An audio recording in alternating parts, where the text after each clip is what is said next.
입소문이 무서운 것은 가짜 뉴스와 달리 입소문에는 진심이 담겨 있기 때문인 것 같습니다. 교회도 소문이 납니다. 어느 교회든 교회의 소문이 있게 마련입니다. 우리는 종종 우리 주변의 교회나 혹은 잘 알려진 유명한 교회에 관한 이야기를 듣습니다. 좋은 소식이면 마음이 밝아지지만 부정적인 소식이면 마음이 힘들어집니다. 성경에 나오는 교회들도 소문이 있었습니다. 어떤 교회는 좋은 소문이 돌았지만 어떤 교회는 부정적인 소문이 돌았습니다. 그리고 그러한 소문을 통해 우리는 그 교회가 어떠한 교회였는지 엿볼 수 있습니다. 감사하게도 오늘 우리가 만나는 교회는 좋은 소문이 널리 퍼진 교회입니다. 이 교회의 좋은 소문은 여러 지역으로 퍼졌는데 심지어 500km나 떨어져 있는 바울에게까지, 이때 바울은 고린도에 있었습니다. 이 소식이 들렸습니다. 사도 바울은 이렇게 편지를 썼습니다. 주님의 말씀이 여러분으로부터 마게도니아와 아가야에만 울려 퍼진 것이 아니라 하나님을 향한 여러분의 믿음에 대한 소문이 각 처에 두루 퍼졌습니다. 자, 이렇게 멋진 소문을 두루 퍼뜨린 교회, 어느 교회일까요? 맞습니다. 데살로니가 교회입니다. 지금부터 2000년 전 그리스의 데살로니가 교회는 좋은 입소문을 퍼뜨린 교회였습니다. 이런 교회는 우리가 그냥 지나칠 수 없죠. 이런 교회는 자세히 들여다보아야 합니다. 배우고 본받아야 합니다.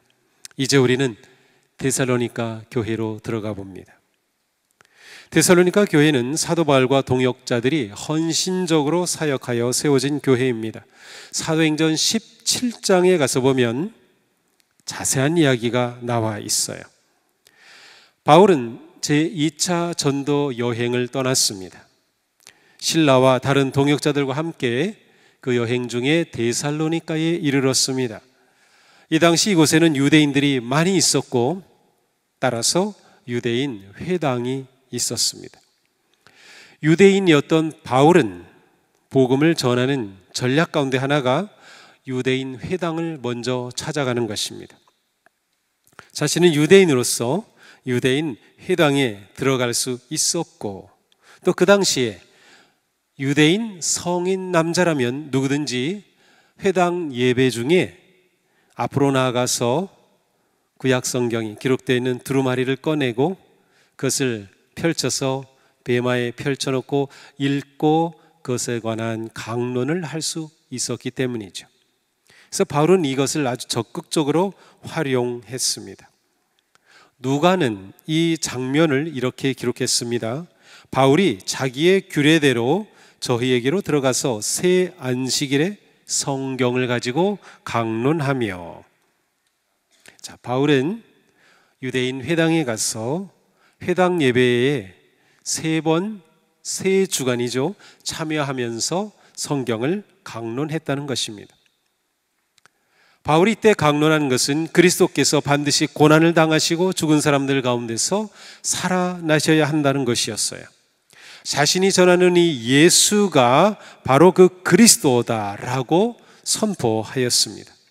자, 그런데 놀랍게도 경건한 많은 헬라인들, 그리스인들과 귀부인들까지 바울과 신라를 따르는 복음의 역사가 일어났습니다. 하지만 유대인들이 바울과 신라를 시기하면서 불량배를 동원해서 예수님을 영접하였던 유력한 사람, 야손이라는 사람이 있었는데 그 사람의 집을 습격하고 바울의 일행을 찾아 군중들 앞에 세워 놓으려고 하였습니다. 하지만 다행스럽게도 바울은 이때 이곳에 있지 않고 이곳을 떠나서 베레아라고 하는 곳에 가 있었습니다. 이렇게 되자 유대인 그리고 폭도들은 야손의 집을 침입했다 그랬죠. 그래서 야손과 또 그리스도인들을 데리고 시청의 관리에게로 갔습니다. 그들에게 끌고 가서 이렇게 고소하였습니다. 천하를 어지럽히게 하던 이 사람들이 여기에도 나타났습니다. 그런데 야손이 그들을 영접하였습니다. 이렇게 고소한 유대인들은 그리스도인들을 가리켜 바울 일행을 가리켜 천하를 어지럽게 하던 사람들이라고 말합니다. 세상을 혼란스럽게 만들었다는 거예요. 무엇을 혼란스럽게 했을까요? 실제로 바울 일행이 세상을 혼란스럽게 한 것은 아무것도 없었습니다. 그런데 정말로 혼란스러웠습니다. 바로 진리의 복음을 선포했을 때 그 복음을 받은 사람들이 그리스도를 알게 되고 그리스도의 그 놀라운 복음 앞에서 삶의 마음에 혼란이 일어났던 거예요. 그들이 원래 믿던 신을 버려야 했고 그들이 가지고 있던 삶의 가치가 바뀌어져야 했고 그리고 그렇게 그리스도를 믿는 사람들이 많아지면서 놀라운 변화가 일어났죠. 사실은 내면에 혼란이 일어난 겁니다. 그런데 이것이 유대인들에게는 이 사람들이 사회를 혼란케 하는 것이라는 거짓말로 고소를 하게 된 것입니다. 거룩한 복음의 역사가 유대인들에게는 이상했습니다. 이들을 시기하였습니다. 그래서 그들을 고소하였던 것이죠. 자, 여기서 우리는 무엇을 볼 수 있습니까? 복음이 데살로니가에 퍼졌을 때, 예수 믿는 사람들이 생겨났을 때 유대인들에게, 이방인들에게 이것은 굉장한 도전이 되었다는 겁니다. 고소해서 이들을 무너뜨려야 할 정도의 도전이 일어났다고 하는 것이죠. 이렇게 생겨난 교회가 데살로니가 교회였습니다. 바울 일행이 데살로니가에 오래 머물지는 않았습니다. 곳에 가서 3주간, 3번에 걸쳐 강론하였으니까 최소한 3주간은 머물렀겠지요. 하지만 이것으로 끝난 것이 아니었을 겁니다. 야손이라고 하는 유력자가 복음을 받아들였고 그리고 유대인들이 이 사람의 집을 습격했던 것을 보면 이후에 바울은 계속해서 복음을 전했고 거리에서든 아니면 가정에서든 이렇게 복음을 전하며 복음에 회심하는 자들이 점점 생겨났어요. 이 기간이 하지만 그리 오래지는 않았습니다. 학자들은 바울 일행이 데살로니가에 머문 기간은 최대한 잡아야 8개월 정도로 보고 있습니다. 그러니 이 기간 동안, 불과 반년 되는 기간 동안에 이 데살로니가에는 놀라운 일이 일어난 것이죠. 이렇게 생긴 데살로니가 교회가 놀라운 아름다운 소문난 교회가 된 것이에요. 이렇게 거룩하고 좋은 교회가 세워진 것은 어떤 기발한 프로젝트나 프로그램 때문이 아니었습니다. 바울과 일행은 단지 성경을 강론하였을 뿐입니다. 바울이 가르친 말씀의 핵심은 그리스도께서 반드시 고난을 당하시고 죽은 사람들 가운데서 살아나셔야 한다는 것이었습니다. 바울은 성경을 강론하며 성경의 핵심 진리인 예수 그리스도의 십자가와 부활의 복음을 전하였습니다. 예수님의 죽음과 부활, 그리고 예수님이 그리스도가 되신다는 것, 이것이 전부였습니다. 바울은 오직 성경으로 사역하였고 데살로니가 교회는 바울의 가르침으로 철저하게 말씀 위에 세워졌습니다. 그렇습니다. 시대가 바뀐 지금도 변치 않은 사실은 오직 살아계신 하나님의 말씀, 바로 이 성경만이 성도와 교회를 튼튼히 세워간다는 것입니다. 말씀 위에 세워지지 않으면 신앙도 주님의 교회도 건강할 수 없습니다. 우리의 신앙의 기초를 말씀에 두지 않으면 신앙의 집은 홍수와 비바람에 견디지 못하고 무너집니다. 생명과 진리의 말씀 위에 세워진 교회만이 굳게 설 수 있습니다. 영적 성장은 말씀을 통해서 일어납니다. 말씀을 먹어야 합니다. 말씀을 배워야 합니다. 말씀을 알아야 합니다. 말씀을 의지해야 합니다. 말씀을 신뢰해야 합니다. 말씀을 행해야 합니다. 시편 119편의 시인은 고난과 위기 중에도 오직 주님의 말씀을 사모하고 사랑하고 즐거워하고 노래하고 기뻐하고 행함으로 고난보다 크신 주님의 손을 붙잡았다고 고백하고 있습니다. 우리의 마음에 말씀을 사모함이 일어나고 말씀을 듣는 것이 큰 기쁨이 되기를 축복합니다. 언제나 말씀을 갈망하고 의지하고 신뢰해야 합니다. 말씀을 먹는 일에 최우선순위를 두어야 합니다. 우리 모두 말씀의 사람이 되어서 예수 그리스도의 십자가의 부활의 능력을 붙잡고 의지하는, 기뻐하는 삶에 하나님의 놀라운 은혜와 평강이 넘칠 줄로 믿습니다. 데살로니가에서 복음이 증거되었을 때 그것은 단지 예수 그리스도에 관한 지식과 정보의 전달이 아니었습니다. 복음은 살아계신 부활의 주님 곧 성령의 능력이었습니다. 복음이 성령의 능력 안에서 전파되지 못한다면 아무런 열매를 맺을 수 없습니다. 사도 바울은 말씀하지요. 우리는 여러분에게 복음을 말로만 전한 것이 아니라 능력과 성령과 큰 확신으로 전하였습니다. 데살로니가에서는 복음이 단순한 말과 지식으로 전달된 것이 아니라 능력과 성령과 큰 확신으로 전파되었습니다. 데살로니가 교회가 좋은 교회가 된 것은 오직 성령께서 주시는 능력과 확신으로 사명에 헌신하였기 때문입니다. 인간의 재주나 능력이나 경험이나 지식보다 성령의 충만한 능력이 더 중요합니다. 복음의 구원과 생명의 역사는 오직 하나님의 능력 안에서 나타나기 때문이지요. 복음은 성령의 능력 안에서 구원의 역사와 변화를 일으킵니다. 사도 바울은 고린도전서 2장에서 이렇게 고백한 적이 있어요. 형제자매 여러분, 나도 여러분에게 가서 하나님의 비밀을 전할 때에 훌륭한 말이나 지혜로 하지 않았습니다. 나는 여러분 가운데 예수 그리스도 곧 십자가에 달리신 그분 밖에는 아무것도 알지 않기로 작정하였습니다. 내가 여러분에게로 갔을 때 나는 약하였고 두려워하였고 무척 떨었습니다. 나의 말과 나의 설교는 지혜에서 나온 그럴듯한 말로 한 것이 아니라 성령의 능력이 보여준 증거로 한 것입니다. 사도 바울은 복음을 전할 때에 두려움과 떨림 가운데 전파했습니다. 왜 그랬습니까? 사람의 지혜의 바탕을 두지 않고 하나님의 능력의 바탕을 두게 하려는 것이었기 때문입니다. 그는 복음을 전할 때 인간의 지혜가 아니라 성령의 능력으로 선포하였습니다. 우리의 언변이나 지식이나 논리를 가지고서 사람을 변화시키고 감동할 수 없습니다. 우리가 성령님의 능력을 의지하고 하나님을 신뢰한다는 것은 나의 무능함과 무지함을 인정하는 것입니다. 사도 바울은 약할 때 오히려 강하여지는 비밀을 터득하였습니다. 주님의 일은 오직 주님의 힘, 곧 성령의 능력으로 이루어집니다.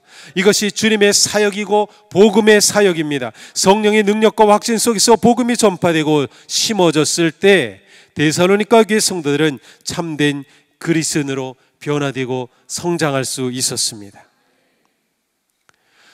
우리가 무엇을 놓치고 있는지 볼 수 있습니다. 우리는 더욱 성령님의 지혜와 능력을 의지해야 합니다. 내 힘과 내 지혜로는 이룰 수 없음을 인정하고 나의 교만함을 내려놓아야 합니다. 이사야는 선포했어요. 하늘이 땅보다 높은 것 같이 내 길은 너희 길보다 높고 내 생각은 너희 생각보다 높다. 사도 바울은 이렇게 선포했습니다. 하나님의 어리석음이 사람의 지혜보다 더 지혜롭고 하나님의 약함이 사람의 강함보다 더 강합니다. 그러니 성령의 능력을 의지하는 것입니다. 그러니 성령의 능력으로 역사하는 것입니다. 이렇게 말씀의 능력이 나타난 것은 데살로니가 교회의 성도들은 말씀을 받아들이는 태도가 남달랐기 때문이에요. 오늘 본문에 이렇게 고백하죠. 여러분은 많은 환난을 당하면서도 지금 데살로니가 교회 성도들은 환난을 당하고 있어요. 아니 그 교회 사역 가운데 예수 잘 믿고 이 사회에 영향력을 끼치자 그 집이 습격을 당하고 고소를 당하는 모습을 우리가 본 것처럼 많은 환난을 당하면서도 성령께서 주시는 기쁨으로 말씀을 받아들여서 우리와 주님을 본받는 사람이 되었습니다. 데살로니가 교회 성도들은 여러 가지 환난을 당하고 있었지만 그들은 환난 가운데서도 기쁨으로 말씀을 받았습니다. 이 기쁨은 성령께서 주신 기쁨입니다. 달리 말하면 데살로니가 교회 성도들은 말씀을 사모하는 간절한 마음과 기다리는 마음으로 기쁨이 넘치는 가운데 말씀을 들은 것이죠. 더 나아가 그들은 하나님의 말씀을 들을 때 사람의 말로 아니하고 하나님의 말씀으로 받았습니다. 성경 말씀을 진정한 하나님의 말씀으로 받을 때 그 말씀이 그들 가운데 능력으로 역사한 것입니다. 여기에 데살로니가 교회가 아름다운 소문을 전하는 복된 교회가 될 수 있었던 비밀이 담겨 있습니다.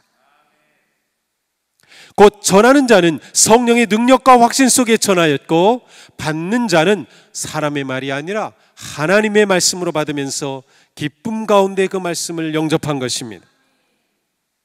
데살로니가 교회가 그렇게 놀랍게 성숙하여 온전하고 바르고 능력 있는 교회로 소문난 것은 우연이 아니었습니다.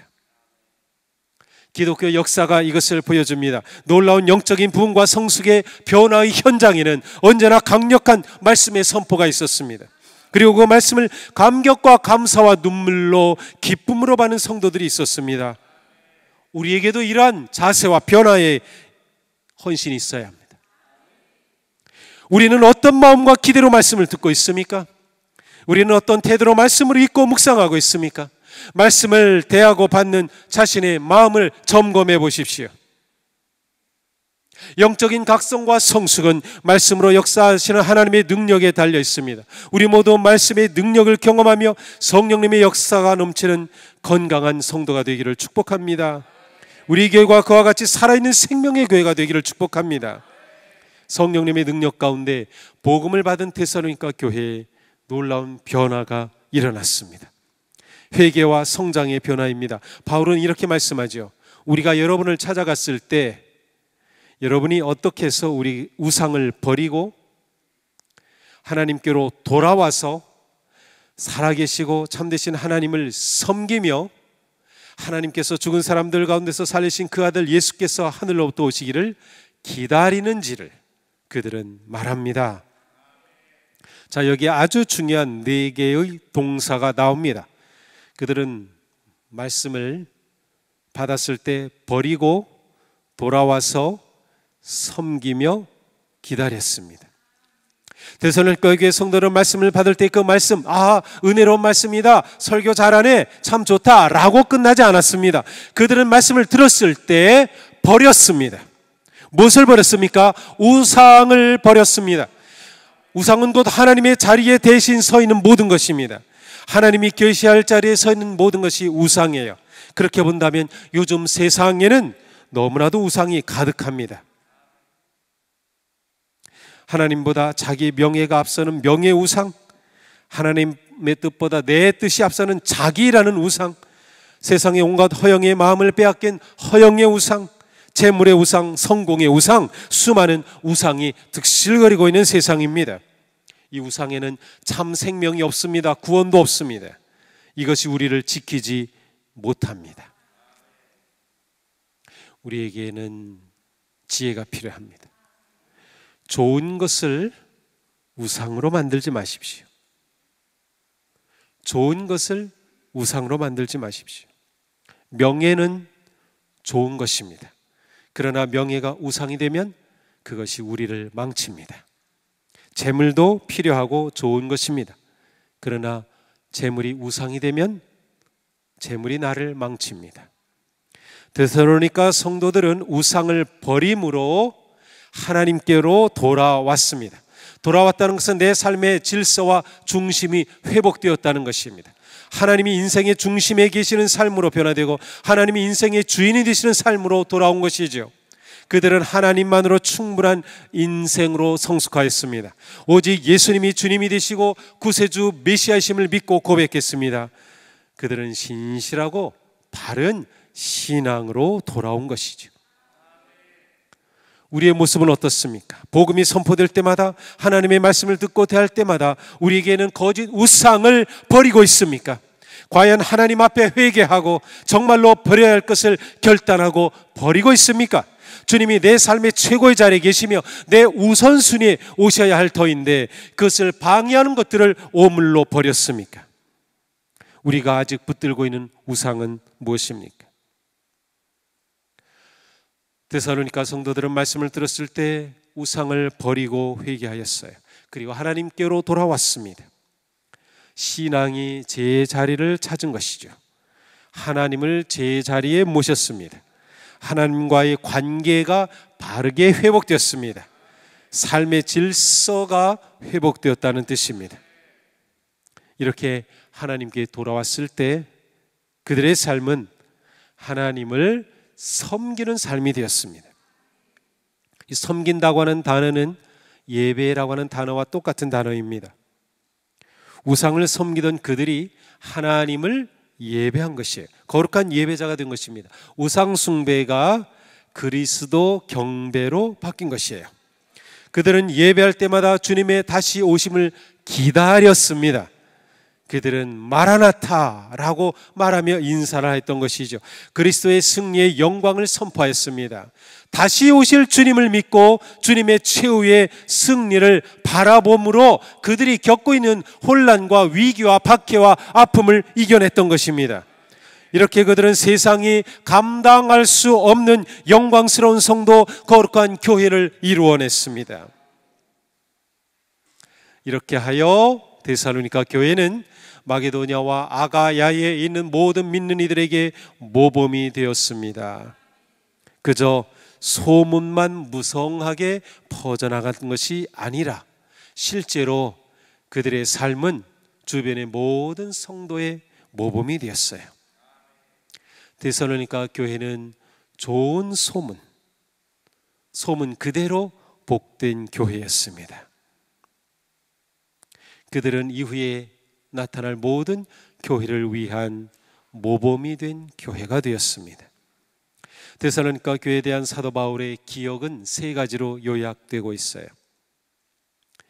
그것은 믿음, 소망, 사랑입니다. 자, 오늘 본문이죠. 우리는 하나님 우리 아버지 앞에서 여러분의 믿음의 행위와 사랑의 수고와 우리 주 예수 그리스도께 둔 소망을 굳게 지키는 인내를 언제나 기억하고 있습니다. 자, 데살로니가 성도들의 삶에는 믿음, 사랑, 소망이 있었습니다. 데살로니가 교회 성도들의 아름다운 모습은 믿음의 행위가 있었던 거예요. 그들은 말씀을 듣고 실천했습니다. 깨달은 말씀대로 행하였습니다. 그들은 우상을 버렸습니다. 하나님을 예배하였던 것이죠. 뿐만 아니라 그들에게는 사랑의 수고가 있었습니다. 믿음의 삶은 수고하는 삶입니다. 헌신하는 삶입니다. 드림의 삶입니다. 이 수고가 그들을 건강한 교회로 세운 것이죠. 또한 소망의 인내가 있었습니다. 인내 없이 소망은 이루어지지 않습니다. 우리가 끝까지 인내하지 못하면 결코 영광스러운 열매를 누리지 못할 것입니다. 인내를 가능하게 한 것은 소망이었습니다. 그들은 다시 오실 주님을 기다리며 소망했던 것이죠. 저는 데살로니가 교회의 모습을 보면서 마음이 너무나도 따뜻해지고 밝아졌습니다. 희망이 생겼습니다. 우리 교회가 이처럼 아름다운 교회가 될 것이라는 꿈이 생겼습니다. 가슴 뛰는 우리 교회가 되었습니다. 좋은 소문이 퍼지는 교회, 본이 되는 모범적인 교회, 우리가 이러한 교회를 이루어가야 하지 않겠습니까? 우리의 고백과 기도대로 이러한 복된 교회가 되기를 축복합니다. 우리도 데살로니가 교회 성도들과 똑같이 하면 됩니다. 믿음의 행위에 헌신합시다. 사랑의 수고를 아끼지 맙시다. 소망의 인내를 지켜갑시다. 그래서 우리 교회가 다른 교회에게 기쁨이 주고 소망이 되고 본이 되는 아름다운 교회가 되기를 주님의 이름으로 축복합니다.